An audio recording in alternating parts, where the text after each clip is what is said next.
আসসালামু আলাইকুম।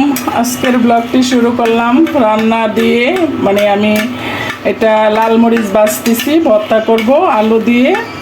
তাই ভাবলাম আপনাদেরকে শেয়ার করি, ব্লগটিও শুরু করি। আপনারা কেমন আছেন? আমি তো আলহামদুলিল্লাহ ভালো আছি। আর এখানে ভাত রান্না করা হয়েছে, আর এখানে গরুর গোশত, আলু ভর্তাটা বানিয়ে নিচ্ছি। মানে হঠাৎ করে আলু ভর্তা খেতে মন চাইলো, ভাবলাম যেহেতু গরুর গোশত আছে আর ইলিশ পোলাও রান্না করা হয়েছে, সেটাও রয়ে গেছে। এখন আমি ভাত রান্না করেছি, যে যেটা খায়। আমি আলু ভর্তা আমার মন চাইছে, তাই আমি আলু ভর্তা করে নিচ্ছি। আর এখন যে ইলিশ পোলাও খাওয়ার ইচ্ছা সে ইলিশ পোলাও খাবে, যে গরুর গোশত দিয়ে খাওয়ার ইচ্ছা সে গরুর গোশত দিয়ে খাবে। আমি আমার মতো করে বানিয়ে রাখতেছি। সেই যে মরিচটি ভালো করে একদম কষলিয়ে নিচ্ছি। মরিচ কেসলাইলে আবার দেখা যায় হাত জ্বলে, সমস্যা একটা। এগুলো মরিচ অনেক জাল, খুবই ডেঞ্জারাস, কারেন্ট মরিচ যাকে বলে।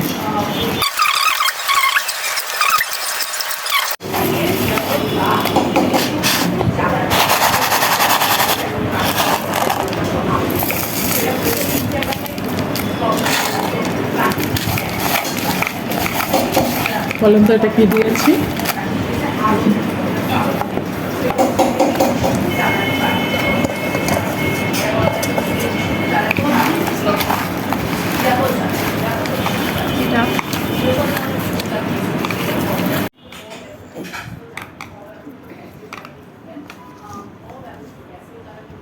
এই যে আমরা খেতে বসিয়ে গেলাম, সবাই ডাইনিংয়ে আছি। অবশ্য দেখানো যাবে না। সেই মজা হয়েছে, খেয়ে দেখি কেমন হয়েছে। বিসমিল্লাহ।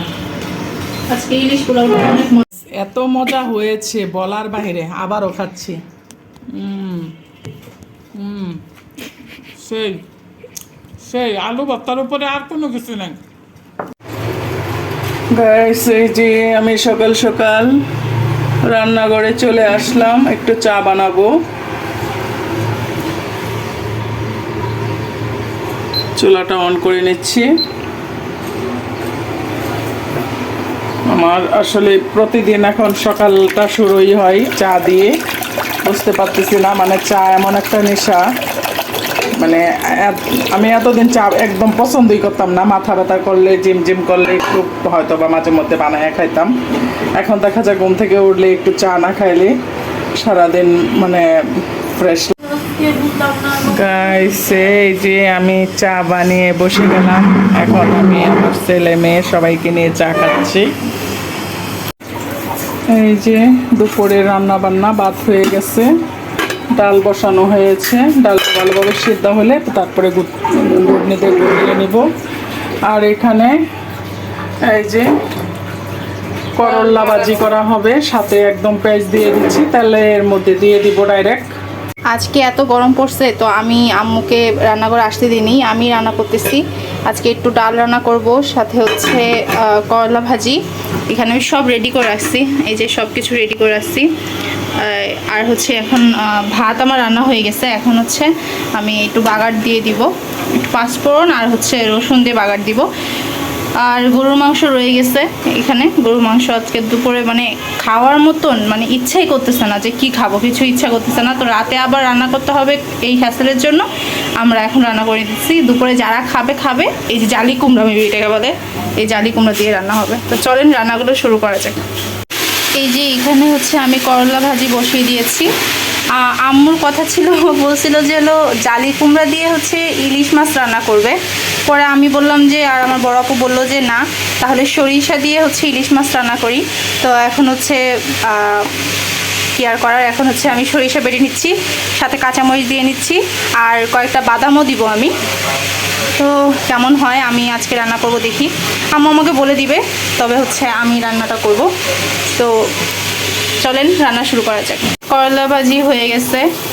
এখন হচ্ছে আমি এই যে বেটে রেখেছি সব কিছু। আর এই যে আমি এখানে ইলিশ মাছটা ভালো করে ধুয়ে তারপর রেখে দিয়েছি। আর এই যে এটা হচ্ছে সেই সব মশলা আম্মু আমাকে বলে দিছে, আমি এগুলো সব কিছু রেডি করে নিছি যাতে করে রান্নাটা করে ফেলতে পারি। আর এখানে আমি ডাল রান্না করেছি আমার মতন করে, জানি না কেমন হয়েছে। তো চলো এখন ইলিশ মাছটা রান্না করা যাক। আমি তেল দিয়ে নিয়েছি, এখন হচ্ছে আমি তেলটা ভালো করে গরম হওয়ার পরে আমি এই মশলাটা দিয়ে নিব। এর থেকে মনে হয় না সহজ কোনো রান্না আছে, ঠিক আছে? এটা অনেক সহজ, সব কিছু এখানেই আমি ব্লেন্ড করে নিচ্ছি। আচ্ছা আমি কি বলেছি, কী কী দিয়েছি এখানে আগেও বলে দিচ্ছি। এখানে কাঁচামরিচ, পেঁয়াজ, হচ্ছে কাজু বাদাম, কাঠবাদাম দেওয়া আছে, আর হচ্ছে দুটা দিয়েছি, আর হচ্ছে সরিষা। তো এই 4-5টা উপকরণ দিয়েই হচ্ছে এই মশলাটা তৈরি করা হয়। এই মশলাটা আমি এখন একটু পরে দিয়ে দিব। তেলটা প্রায় গরম হয়ে আসতেছে, তখন আমি এটা দিয়ে দিব। তারপরে এটা ভালো করে কষিয়ে এটার মধ্যে একটু হলুদের গুঁড়া দিব হয়তো, আমি আম্মুকে তাও জিজ্ঞাসা করে নিব, যেহেতু আমি রান্না কখনোই করি নাই। সো চলো রান্নাটা করি, তোমাদের সাথে শেয়ার করি। এই যে আমি সুন্দর করে হচ্ছে মশলাটা দিয়ে দিলাম গরম হয়ে যাওয়ার পরে তেলটা।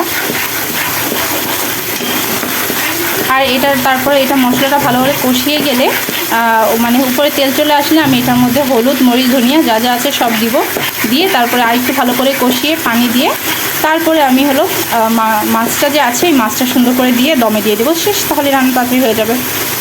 এটা খুবই ইজি। এই তো মশলা কষানো হয়ে গেছে, আর 2 মিনিট পরেই হচ্ছে আমি সব কিছু দিয়ে দিব। এই যে আজকে দুপুরে রান্না বান্না, আজকে আমি কিছুই রান্না করি নাই, আমি একটু অন্য কাজে ব্যস্ত ছিলাম, কারণ ঈদের সামনে দেখা যায় অনেক ব্যস্ততার ভিতরে সময় কাটতেছে। মেয়ে রান্না করছে, মেজো মেয়ে। তো এই যে সরিষা ইলিশ এটা, আর এটা হলো করলা দিয়ে আলু দিয়ে ভাজি একটা, আর এখানে হলো ডাল এই যে পান্না ডাল আর আলু ভর্তা। আজকের দুপুরের রান্না বান্না এই পর্যন্তই, কারণ আমি রান্না করিনি, মেয়ে যা পারছে তাই রান্না করছে। আর এখানে হলো কি দেখাবো, সাদা ভাত। আমি ভাত নিতেছি, খাবো এখন। গোসল করে আসছি, অনেক ক্লান্ত। গাইস দেখেন, এখানে আমার মেয়ে ইউনিক একটা খাবার তৈরি করে নিয়ে আসছে। এটা খেতে এত মজা, মানে কি বলবো গাইস, আপনাদেরকে খাওয়াইতে পারলে বুঝাইতে পারতাম যে এত মজা।